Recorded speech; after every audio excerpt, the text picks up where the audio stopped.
अस्सलाम वालेकुम students, welcome back to English literature and linguistics. आज की इस वीडियो के अंदर हम एक इंपॉर्टेंट टॉपिक को कवर करने वाले हैं। इसका नेम है स्टाइलिस्टिक एनालिसिस।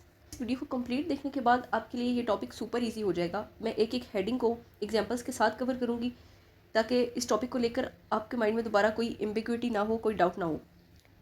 उसके अलावा नेक्स्ट लेक्चर के अंदर हम एक पोएम का एनालिसिस भी करेंगे ताकि आपको इसकी ज़्यादा अच्छे से समझ आ जाए। ठीक है, तो अभी हम स्टार्ट करते हैं। जैसे कि इसके नाम से पता चल रहा है, स्टाइलिस्टिक एनालिसिस। ठीक है, स्टाइल को एनालाइज करना। अभी आपको स्क्रीन के ऊपर एक पोस्टर नज़र आ रहा होगा, ये किसी शू की एडवर्टीजमेंट है। तो अगर अभी हम इसको थोड़ा सा देखने की कोशिश या समझने की कोशिश करें तो इसके अंदर एडिटर ने या एडवर्टाइज़र ने डिफरेंट टेक्निक्स यूज़ की हैं। ठीक है, उसने सबसे पहले जो मेन बात थी या जिसकी वो चाहता था कि जिस बात की तरफ उसके व्यूअर्स का ध्यान ज़्यादा जाए, लोगों का ध्यान ज़्यादा जाए, उसने उसको ऊपर बोर्ड में करके रखा लोगों की अटेंशन गेन करने के लिए। ठीक है, अप टू 50% ऑफ। ठीक है, उसके लिए उसने थोड़ा डार्क कलर यूज़ किया, रेड कलर यूज़ किया और उसने कैपिटल किया लेटर्स को, और बिल्कुल टॉप पे ना सबसे पहले, ताकि जो व्यूवर्स हैं उसकी अटेंशन उसके ऊपर जाए। ठीक है, उसके बाद न्यू ईयर सेल, आपको वो इवेंट बता रहे हैं कि हम लोग की पास सेल है। उसके बाद जो कलर्स यूज़ किए उसने अपनी प्रोडक्ट के साथ मैच करने के लिए। इस तरह की जो चीज़ें हैं ये उसने एक पर्पज़ अचीव करने की कोशिश की कि लोगों का उसकी प्रोडक्ट की तरफ ध्यान जाए। ठीक है, तो ये सब क्या है, उसने डिफरेंट टेक्निक्स का यूज़ किया लोगों की अटेंशन को गेन करने के लिए। ठीक है, बिल्कुल इसी तरह जब किसी पोएम के अंदर राइटर्स डिफरेंट टेक्निक्स यूज़ करते हैं। ठीक है, एक पोएम को लेकर वो पोएम वो किस तरीके से लिखता है, उसका पर्पस क्या होता है। ठीक है, मीनिंग के अंदर ये सारे जो उसकी टेक्निक्स होती हैं वो किस तरीके से कंट्रीब्यूट करते हैं। इन सब चीज़ों का जब हम एनालिसिस करते हैं तो उसे हम कहते हैं स्टाइलिस्टिक्स एनालिसिस। ठीक है, मैं रिपीट करती हूँ, जब भी किसी लिटरेरी वर्क को हम किसी राइटर के, किसी पोइट के स्टाइल को, उसकी टोन को, उसके वर्ड्स को, उसके वर्क को डीपली एनालाइज करते हैं, उसको हम कहते हैं स्टाइलिस्टिक एनालिसिस। ठीक है, उम्मीद करती हूँ आपको बात की समझ आ गई होगी। जैसे अब इसके अंदर हम क्या क्या देखते हैं, हम देखते हैं कि उसने लैंग्वेज किस तरह की यूज़ की है, उसने टोन किस तरह की यूज़ किया है, सीरियस है या कॉमिक है, स्ट्रक्चर किस तरह का है उसकी पोएम का, और बाकी सारे भी जो एलिमेंट है टेक्स्ट के, उन सबको हम एनालाइज करते हैं। ठीक है, अब ये जो एनालिसिस होता है ये डिफरेंट एंगल से होता है। ठीक है, मतलब हम डिफरेंट चीज़ों को देखते हैं। जैसे हम उसकी वोकेबलरी देखते हैं कि उसने किस तरह के वर्ड्स यूज़ किए, हम ये देखते हैं कि उसने ग्रामर क्या यूज़ की, पंक्चुएशन किस तरह थी, राइम स्कीम क्या यूज़ की, उसके बाद उसका सेंटेंस स्ट्रक्चर कैसा था।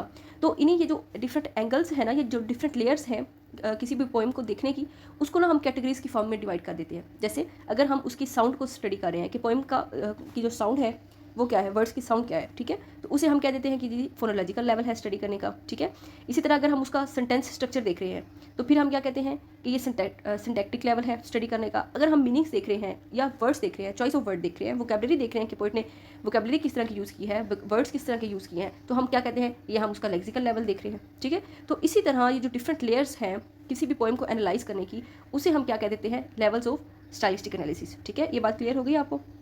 अब वी नीड दिस, हमें इसकी ज़रूरत क्या क्यों पड़ती है। तो the importance of understanding an author style, इससे हमें क्या पता है कि हम उस राइटर के वर्क को बेटर वे में एनालाइज कर सकते हैं। हम ये देख सकते हैं कि राइटर ने ये वर्क क्यों लिखा, उसका पर्पस क्या था। ठीक है, जिस टाइम में उसने ये लिखा उस टाइम में इस वर्क को कैसे पढ़ा जाता था या समझा जाता था, और आज का टाइम पीरियड जब उसके लिखने के इतनी सेंचुरीज़ के बाद हम उसे पढ़े हैं, तो अब हम इसे अपनी सोसाइटी से किस तरीके से रिलेट कर रहे हैं, इस वर्क को या उसके मीनिंग को किस तरीके से रिलेट कर रहे हैं। तो ये सब पर्पज़ होता है कि इसको, इस स्टाइलिस्टिक एनालिसिस को करने का। ठीक है, तो चलिए अब हम स्टार्ट करते हैं लेवल से। ठीक है, सबसे पहले क्या आ गया, फोनोलॉजिकल लेवल। फोनोलॉजिक, आपने अब इससे वर्ड्स याद रखना है कि फोनोलॉजिकल का मतलब होता है साउंड। ठीक है, तो इसके अंदर हम क्या देखते हैं कि राइटर ने राइम यूज़ की है या नहीं की। ठीक है, राइम क्या होती है, आपके जो वर्ड्स होते हैं उनकी साउंड्स का मैच करना। जैसे the cat in the hat, ठीक है, ये क्या है, इसके अंदर कैट और हैट की राइम है।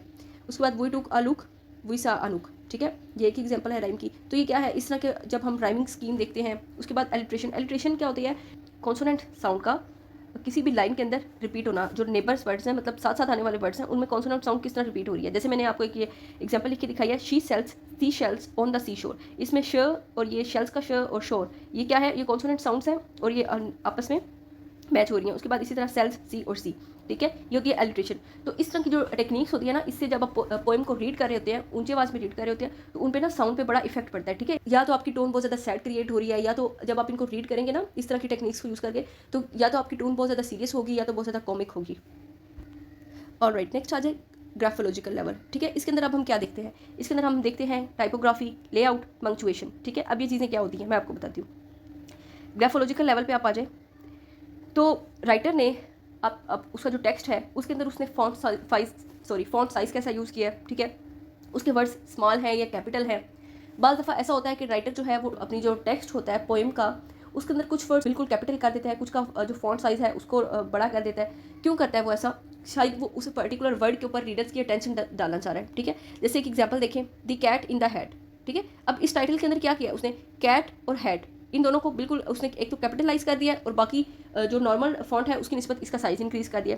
अब क्या इसका पर्पस ये क्या हो सकता है? या तो वो इन वर्ड्स पे रीडर्स की अटेंशन दिलवाना चाह रहा है, या वो इस बात को रियलाइज़ करवाना चाह रहा है कि बाकी जो उसकी पोएम है उस सब के अंदर ना इन चीज़ों का जिक्र होगा। शायद वो कैट से रिलेटेड बात करे, ठीक है, या वो हैट से रिलेटेड बात करे। तो इस तरह की चीज़ों का क्या होता है, ये चीज़ें आप इसमें स्टडी करते हैं ग्राफोलॉजिकल लेवल में, ठीक है।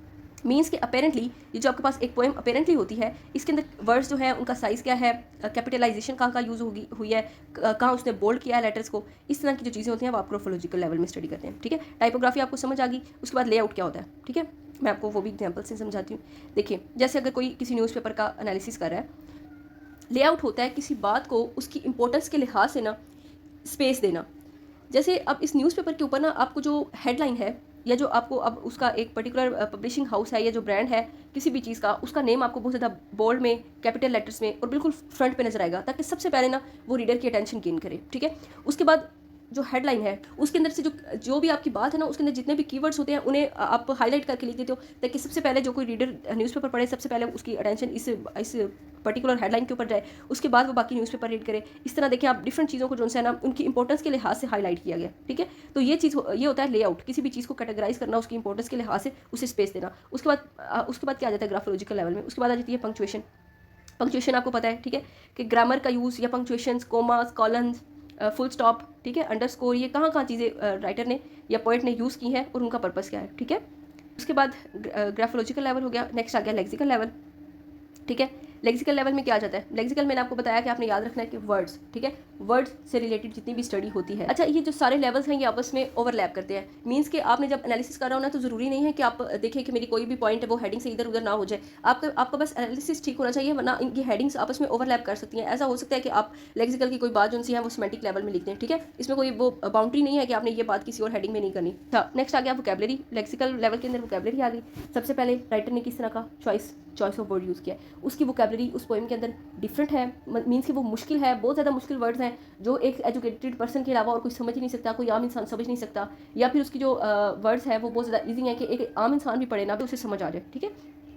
How words relate to the cultural and historical context in which the text was produced. बिल्कुल, अब एक राइटर ने कोई वर्क प्रोड्यूस किया 300 से 400 साल पहले, ठीक है, तो वो वर्ड्स जो से हैं उस टाइम उनका मीनिंग क्या था। आपको पता है लैंग्वेज जो है वो एवोल्यूशनरी होती है, ठीक है, लैंग्वेज चेंज होती रहती है टाइम के साथ साथ। इसी तरह अब आप ये देखते हो इसमें कि जो 400-500 साल पहले जब उसने ये वर्क यूज़ किया था, वर्क प्रोड्यूस किया था, उस टाइम ये जो वर्ड्स थे इनका उसकी लैंग्वेज में, उसके कल्चर में, या उसकी वो जो एज थी उसमें इन वर्ड्स का क्या मतलब था और अब इन वर्ड्स का क्या मतलब है, ठीक है। उस टाइम ये लाइन हमें क्या मतलब दे रही थी और अब ये लाइन हमें क्या मतलब दे रही है, ठीक है।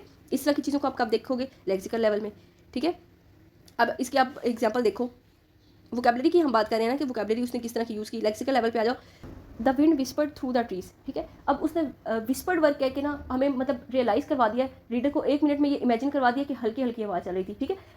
उसके बाद the moon shown like a silver coin in the sky, ठीक है। अब क्या है कि शॉन वर्ड जो है उसका वो आपके माइंड में एक इमेजिनरी पिक्चर क्रिएट कर रहा है, ठीक है। उसने आपको इमेजिन करवा दिया कि बिल्कुल जी चांद बिल्कुल गोल है एक कॉइन की तरह। नेक्स्ट है सिंटैक्टिक लेवल। अब सिंटैक्ट क्या होता है? सिंटैक्टिक लेवल के अंदर आपने याद करना है कि सेंटेंस से रिलेटेड स्टडी होती है, ठीक है। सेंटेंस क्या होता है कि किसी भी मतलब सेंटेंस के अंदर जो वर्ड्स का अरेंजमेंट होता है, ठीक है, वो होता है सिंटैक्टिक लेवल। जैसे कि अब हमारा इंग्लिश का जो जनरल सिंटैक्टिक लेवल है वो क्या है? सबसे पहले सब्जेक्ट आता है, फिर वर्ब आता है, फिर ऑब्जेक्ट आता है, ठीक है, SVO, ये हमारा जनरल स्ट्रक्चर है। लेकिन अगर कोई राइटर इससे डेविएट करता है, अगर क्या पता, अब ये राइटर पे या पोएट पे डिपेंड करता है, हो सकता है वो ऑब्जेक्ट पहले लिख दे, हो सकता है वो सब्जेक्ट बाद में लिख दे, सब्जेक्ट जो है वो वर्ब के बाद आ रहा हो, ठीक है। इस तरह की जो चीज़ें होती है ना, ये हम स्टडी करते हैं कि वो जो राइटर है वो कितना डेविएट कर रहा है या वो सिंटैक्स स्ट्रक्चर को किस तरीके से रिप्रेजेंट कर रहा है। देखिए, structure and grammar of a text such as use of sentence structure, बिल्कुल रिपीटिशन एंड रिटोरिकल डिवाइसेस। देखिए, इसकी भी हम एग्जांपल देख लेते हैं। हमारा क्या है? जनरल स्ट्रक्चर, सब्जेक्ट, वर्ब और ऑब्जेक्ट, ठीक है। अब ये देखिए जो आपके पास सामने सेंटेंस है, the dog chase the cat, ठीक है। ये आपके पास जनरल जो आपका ट्रेडिशनल रूल है ना इंग्लिश का, सब्जेक्ट, वर्ब और ऑब्जेक्ट, उसको फॉलो कर रहा है। लेकिन अब आप दूसरी एग्जाम्पल देखिए। After the storm passed, the trees, battered and broken, stood as silent witnesses to the violence of nature. अच्छा, अब इसके अंदर जो आपका ये क्लास था, dependent class, after the storm after the storm past, ये उसने सबसे पहले लिख दिया है। द ट्रीज जो कि आपका सब्जेक्ट था, वो बाद में आ रहा है। पहले आपकी ये वाली डिपेंडेंट क्लास आ रही है, उसके बाद बैटर्ड एंड ब्रोकन, उसके बाद आप ये आपके वर्ब्स आ रहे हैं, stood as silence witness to the violence of nature. तो इसमें क्या है कि उसने जो आपका इन्वर्ट कर दिया, बिल्कुल आपका जो सेंटेंस स्ट्रक्चर है ना उसको इन्वर्ट कर दिया। तो जब आपको इस तरह की चीज़ें आपको पोएम के अंदर नजर आएंगी तो आप इन्हें लिख सकते हो। उसके अंदर सिंटैक्टिक लेवल के अंदर के जो राइटर है उसने डेविएट किया है सेंटेंस स्ट्रक्चर से, और उसका पर्पस क्या है कि वो अपने इमोशंस को कन्वे करना चाह रहा है। नेक्स्ट है सिमेंटिक लेवल। सिमेंटिक का मतलब क्या होता है, मीनिंग। ठीक है, सिमेंटिक लेवल के अंदर हम क्या स्टडी करते हैं कि कौन सी ऐसी टेक्निक्स यूज़ हुई हैं जो हमारा पोइटिक वर्क है उसके मीनिंग को चेंज कर रही हैं या मीनिंग को इफेक्ट कर रही हैं। ठीक है, कोई भी ऐसी चीज़, जो भी ऐसी टेक्निक्स हैं जो पोएम के या उस वर्क के मीनिंग को इफेक्ट कर रही हैं। The meaning and interpretation of a text such as the use of metaphor, irony and symbolism. Metaphor, irony, symbolism, ये सारी टेक्निक्स होती हैं, ठीक है, किसी भी मीनिंग को चेंज करने की। जैसे आप कहना चाह रहे हैं कि किसी को बताना चाह रहे हैं कि ये कोई कितना ब्रेव है, ठीक है, तो आप उसे ही इज़ अ ब्रेव कहने के बजाय कह रहे हैं ही इज़ लाइन। ठीक है, ये क्या है, ये मेटाफर है। उसके बाद irony, symbolism, it express how this figurative and contribute to the meaning and effect of the text. ठीक है, इसकी एग्जांपल देख लेते हैं सिमेंटिक लेवल की। फिगरेटिव लैंग्वेजेस क्या होती हैं, जिसके अंदर आप यूज़ करते हैं वर्ड्स, इस तरह के वर्ड्स जिनका लिटरल मीनिंग्स कुछ और होता है, लेकिन आपका जो सेंटेंस में मीनिंग है वो कुछ और दे रहे होते हैं। जैसे एग्जांपल देखिए, stars, the stars were diamond in the sky twinkling and shining with a brilliance that took my breath away. ठीक है, अब स्टार वर डायमंड्स, अब उसने क्या किया, मेटाफर यूज़ किया, उसने स्टार्स को डायरेक्ट डायमंड से कंपेयर कर दिया। ठीक है, आपके माइंड में ना एक वो मतलब वो ये इमेज क्रिएट करना चाह रहे हैं कि स्टार्स कितने प्यारे लग रहे हैं, वो ट्विंकल कर रहे हैं और उनकी जो शाइन है वो कितनी मजे की, बिल्कुल डायमंड की तरह लग रही है। ठीक है, अब ये वैल्यू उसने ये दिखाने की कोशिश किया कि स्टार्स कितने वैल्यूएबल है, कितने प्रीशियस है, क्योंकि डायमंड भी तो वैल्यूएबल और प्रीशियस होता है ना। तो उसने ये देने के लिए क्या कर दिया, स्टार वर डायमंड्स, ठीक है, in the sky twinkling and shining with a brilliance that took my breath away. अब ट्विंकलिंग एंड शाइनिंग क्या है, मीन्स के वो उसने इमेजरी यूज़ किया है, मीन्स के उसने इस तरह के वर्ड यूज़ किए हैं जो कि रीडर को इमेजिन करने पे मजबूर कर दें। ठीक है, कोई भी ऐसा वर्ड जिससे आपकी जो इमेजिनेशन है ना वो स्ट्रॉन्ग होती है, आप किसी भी चीज़ को इमेजिन कर पाते हो, वो आपकी इमेजरी होती है। ठीक है, जैसे हाँ, twinkling and shining, in words को रीड करते साथ ही ना आपके माइंड में एक इमेज क्रिएट हो जाएगा कि जो स्टार्स है ना वो स्काई में ना ऐसे चमक रहे हैं, ठीक है, स्पार्कल कर रहे हैं, शाइन कर रहे हैं। तो क्या है, ये इमेजरी है। ठीक है, ये राइटर का वे है, आपसे उसने आपको मजबूर कर दिया कि आप इस चीज़ को इमेजिन करें। तो ये होती है फिगरेटिव लैंग्वेज। ठीक है, एक और एग्जांपल देखते हैं। As a politician made his announcement the dark clouds seem to cover the sky. ठीक है, अब डार्क क्लाउड्स क्या है, काले बादल। ठीक है, अब ये तो एक सिंपल सा वर्ड है ना, काले बादल, लेकिन अब यहाँ पर ना पोइट ने इसे एक सिंबल की तरह यूज़ किया है। ठीक है, पोइट्री के अंदर जो है ना डार्क कलर वो हमेशा इविल को या डिफ़िकल्टीज़ को या ट्रबल को शो करता है। ठीक है, राइटर इसे एज अ सिंबल लेते हैं। ठीक है, तो अब क्या है इस पोइट्री के अंदर वो क्या कहना चाह रहा है कि जैसे ही उसने उस पॉलिटिशियन ने अनाउंसमेंट की the dark clouds seem to cover the sky. अब बेसिकली लाइन का मतलब क्या था कि dark cloud seem to cover the sky, आसमान पे काले बादल छा रहे हैं, लेकिन ये सेंटेंस किस तरीके से रिलेट कर रहा है पिछली बात के साथ कि अब उसकी गवर्नमेंट है उसके ऊपर काले बादल छा रहे हैं। ठीक है, उसको बहुत सी ट्रबल्स या डिफिकल्टीज फेस करनी पड़ेगी, सिंबलाइज द ट्रबल्स दैट ले अहेड फॉर हिज कैंपेन। ठीक है, तो अब क्या हुआ, इस लाइन ने उसका जो सिंबोलिज्म है इसने किस तरीके से मीनिंग को इफेक्ट किया। अब आपको बात समझ आ रही है ना, फिगरेटिव लैंग्वेज और सिंबोलिज्म। अब ये चीज़ें हम कहाँ स्टडी कर रहे हैं, सिमेंटिक लेवल में, कि कोई भी चीज़ किस तरीके से किसी भी लाइन के या वर्ड्स के मीनिंग को इफेक्ट करती है। ठीक है, उम्मीद करती हूँ आपको बात समझ आ गई होगी।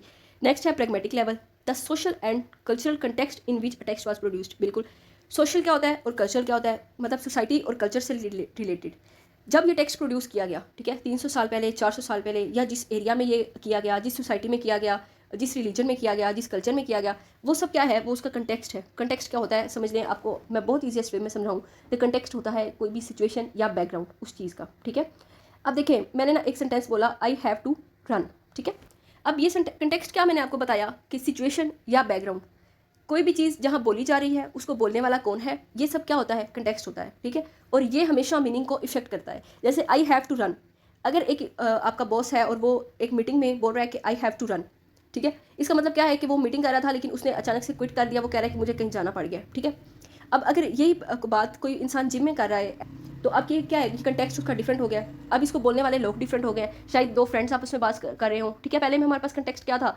ऑफिस था। ठीक है, ऑफिस में बॉस और एम्प्लॉय था। नेक्स्ट में क्या है, जिम है, उसके अंदर क्या है, उसके अंदर शायद दो फ्रेंड्स आपस में बात करें कि आई हैव टू रन, वो शायद एक्सरसाइज करने की बात कर रहे हैं। ठीक है, अब नेक्स्ट में फिर कंटेक्स्ट चेंज हो गया, talking to a friend on a phone. अब क्या है, अब दो फ्रेंड्स आपस में फ़ोन पे बात करें, आई हैव टू रन। ठीक है, अब एक ने बोला आई हैव टू रन, अब इसका मतलब ये तो नहीं है ना कि वो फ़ोन छोड़ के भागने लग जाएगा। इट्स मीन कि वो कह रहा है कि मुझे कहीं जाना पड़ गया, कि आई हैव टू गो। ठीक है, मैं मतलब कॉल बंद कर रहा हूँ या मुझे कहीं जाना है। तो ये क्या है कि हम देखते हैं कि अब सेंटेंस एक ही है लेकिन तीनों में कंटेक्स्ट डिफरेंट था, तो तीनों में जो सेंटेंस है उसका मीनिंग चेंज हो गया। ठीक है, तो प्रैग्मेटिक लेवल में हम क्या करते हैं, कंटेक्स्ट के हिसाब से देखते हैं कि मीनिंग किस तरीके से चेंज हो रहा है। जैसे सिमेंटिक लेवल के अंदर हम जनरल देख रहे थे कि मीनिंग जो है वो सेंटेंस से किस तरीके से रिलेट कर रहा है, और जो प्रैग्मेटिक लेवल होता है उसके अंदर आप हमेशा मीनिंग को कंटेक्स्ट के साथ रिलेट करके स्टडी करते हो कि उस पर कंटेक्स्ट का क्या इफेक्ट हो रहा है। तो आज का लेक्चर इतना ही है। नेक्स्ट वीडियो के अंदर हम जो मैंने पोएम या मेंशन भी किया डैफोडिल्स विलियम वर्ड्सवर्थ की, इसका ही एनालिसिस करेंगे।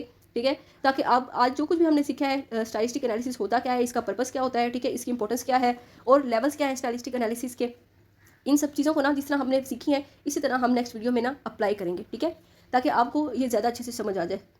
तो उम्मीद करती हूँ आपको वीडियो अच्छे तरीके से समझ आ गई होगी। अगर आपको इसमें कोई डाउट भी है तो आप मुझसे पूछ सकते हैं कमेंट्स में। तो मिलते हैं नेक्स्ट वीडियो में। अल्लाह हाफिज़।